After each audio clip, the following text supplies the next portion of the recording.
Oh, I think it's great for cricket in general. Having played here in Pakistan for almost 4 years, I've got to experience, a bit of the culture, and certainly before COVID, the crowds and the atmosphere that would flood into our games here just for PSL was, really, really remarkable. So I'm hoping that obviously the Tour A goes ahead, and hopefully the COVID situation allows as many fans to get into the grounds as possible, because I think it would be a really amazing atmosphere for a lot of the Australian players to experience. Been fortunate enough to speak to a few of the guys who are planning on coming over here. It's certainly very different to what we are used to at home, but I think that's the great thing about international cricket, and that's why it's important that cricket does come back to Pakistan, that you get to play at home and you get to play away, and not only is a challenge on the pitch, sometimes it's off the pitch as well, being in a different culture and on a different part of the world, and adjusting, and that's what we love about the game. Oh, I think, like I said, I've been really fortunate to perform really well in this tournament in the past, and the fans have always been amazing to me. It's some of my most memorable times on a cricket field have happened here in PSL. So for the boys that are coming out, I think they can expect a population that love cricket, that admire good performances, whether they're for the home team or the away team. And it would just be an amazing thing for world cricket. So I have all my fingers and toes crossed that everything runs smoothly and we see some amazing cricket. Absolutely, and I think that shouldn't be undermined,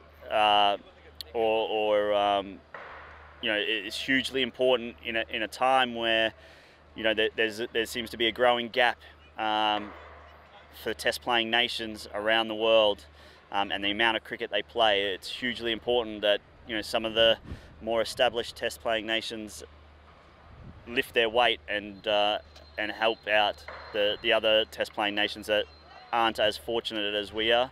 We're seeing quite often around the world that some of the smaller Test playing nations aren't getting enough cricket, and for Test cricket to survive, it needs all of us to do our part and play at home and away.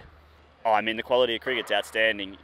We've seen the ICC awards that have just gone by and were dominated by Pakistan, which is no surprise to me, but having seen it here for 4 years, the talent is immense, and that's in 2020 cricket. But there's other guys emerging in Test cricket as well. Faulkner has been unbelievable for the last 18 months or so. There's Baba, there's Rizwan. The guys, I could keep naming them. So it'll be certainly a very tough challenge for the Australian boys. I mean, they've just come off a great Ashes win back at home, and coming here will be a really big challenge. But for me, as a cricket lover, I just want to see the Tour go ahead. I want to see good quality cricket, and I just want to see the fans here, play their role and enjoy some good cricket. Yeah, it's been a long time since Australia's come to Pakistan. In fact, it was probably the same year I came over for an under-19 trip when I was 17, so I think that was the last one. Yeah, look, I think it's so important for cricket to be back in Pakistan, hence why I'm here as well. Travel all around the world, and there's no exception not to come here. The fans just absolutely love the game, they're fanatics. So yeah, look, I'm excited to watch Australia play Pakistan. They're going to be really challenging wickets, I would have thought, in the Test matches, and they're both two very good teams. And I'm sure the Australian players, when they come out, they're going to be tested, and they're going to enjoy playing against some quality players. So yeah, it's exciting. It's exciting for everyone.